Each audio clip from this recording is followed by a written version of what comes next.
Okay. All right. My husband and I, we have a building company. We're in the building business, construction, and in the last 3 years, it's been pretty difficult with the mortgage collapse and the prices falling. We have a lot of our property in the area in Chicago where we were supposed to have the Olympics. So we took a pretty big hit on Friday when we found out we weren't getting the Olympics. And I'd like you to help me with my vibration to get me back on track, to be positive that things will move forward the way we were planning, even without the Olympics. Earlier, did you enjoy witnessing our conversation with our reluctant friend? And in the process of that, did you feel the power of his desire? Yes. Did you feel the power of his desire even growing stronger, even though we were not satisfying him with an answer? Did you feel the power of his desire growing stronger? And did you feel, we had to wait for him to leave the chair because he kept interrupting, but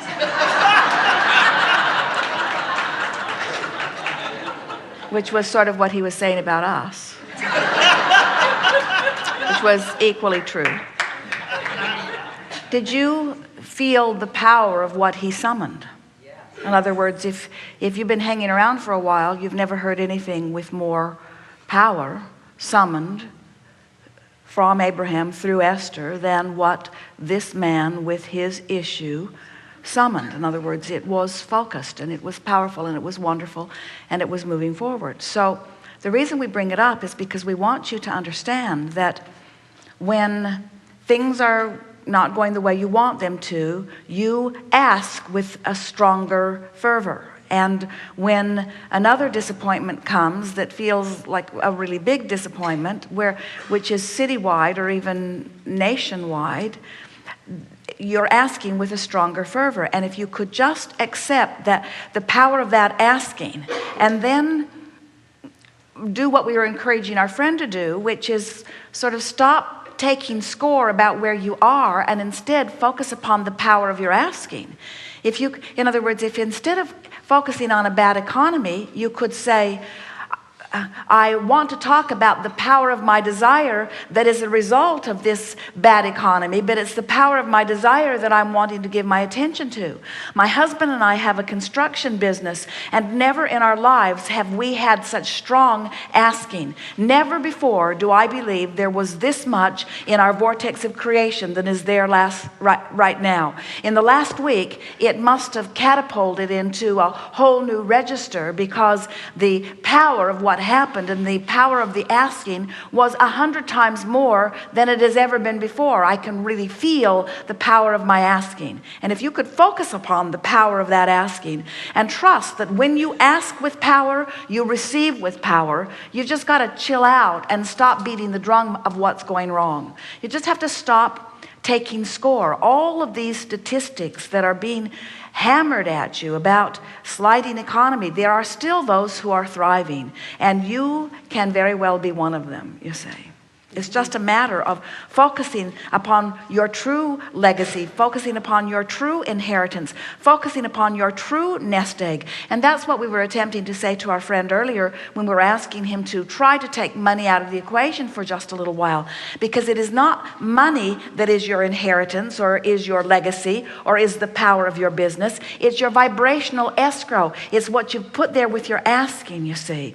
And we have two examples of this that are really worth amplifying here, because a man had lost what he considered to be a veritable empire. He was in his early 60s. He had been working all of his life. He had sort of brought himself up, in his words, by his own bootstraps. He had not inherited. He had planned and done well and focused, and he had not just survived, he was thriving. And he experienced a sort of collapse in a situation not so different from what you are describing.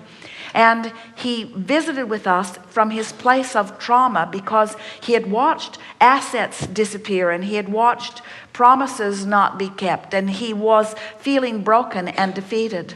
And he said, I am too old to start over again.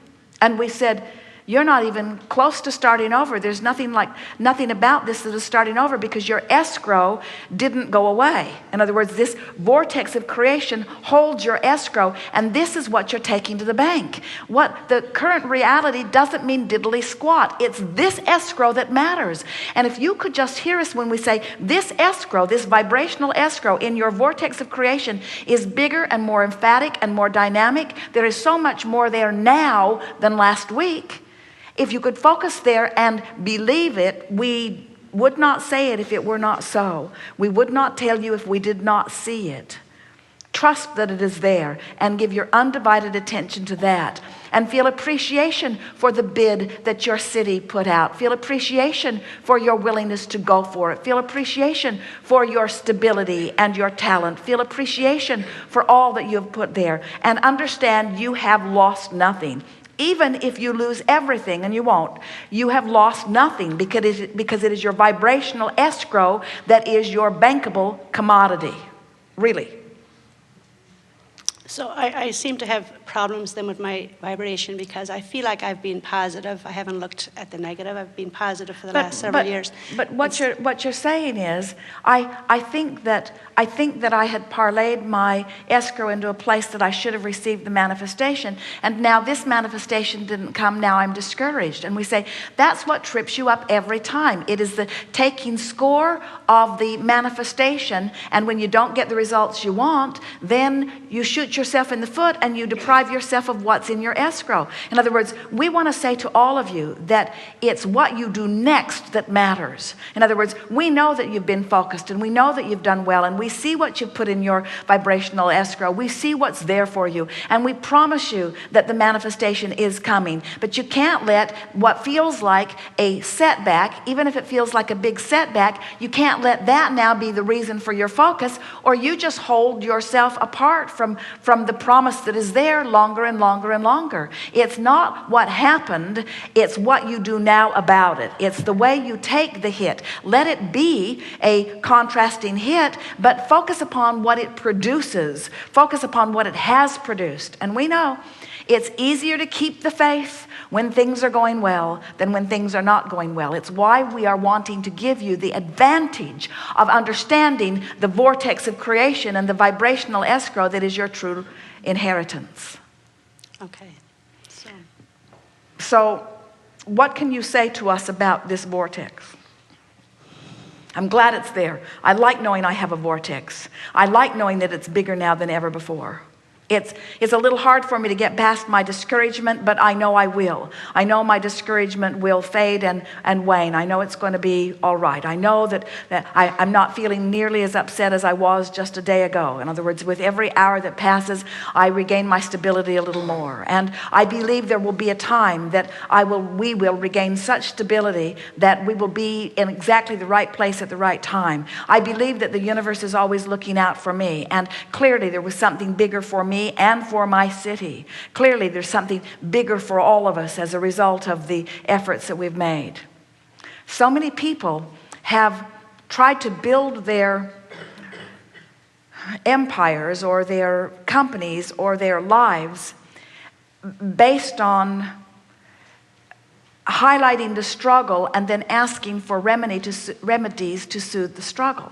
In other words, so many people want to take a plight and use that plight as the leverage to gain access to more abundance. In other words, if I can plead a needy enough case, maybe someone will hear me and soothe me. And we say playing in that game is truly a game of mediocrity, because there's no power and no real leverage or even money in that game. But if instead of being so quick to lick your wounds and being so quick to point out the injustice or the unfairness of it, if instead you just feel the power of your wanting and you understand that something good is coming from this, and while you're not in the vortex right now because of your disappointment, and so you can't see the good that is in the process of evolving, it is our promise to you that it is there. And as you get down the road a little further, you will look back on this and you will understand that it was all working out for you all along. Okay. So if I meditate and let it go, that will help. do your best to do that and get focused upon the things that you can do something about. It gives you, and the gift that this is giving you, and it is such a big, big gift. If it helps you to give up your effort at controlling the uncontrollable. In other words, think about the helpers you had. In other words, you had the leader of the free world on your team. Rooting for your cause. And so there can be a tendency to say, we had the big guns out and we weren't triumphant. And we say, if anything will ever give you an understanding that you must stop trying to control the uncontrollable and give your attention to controlling something that is utterly controllable, which is your attitude, which is your mood, which is your relationship to the vortex, which is your focus of thought. In other words, take that magnificent gift away from this experience and experience the leverage of that for the rest of your life. Thank you. Yes, indeed. Thank you.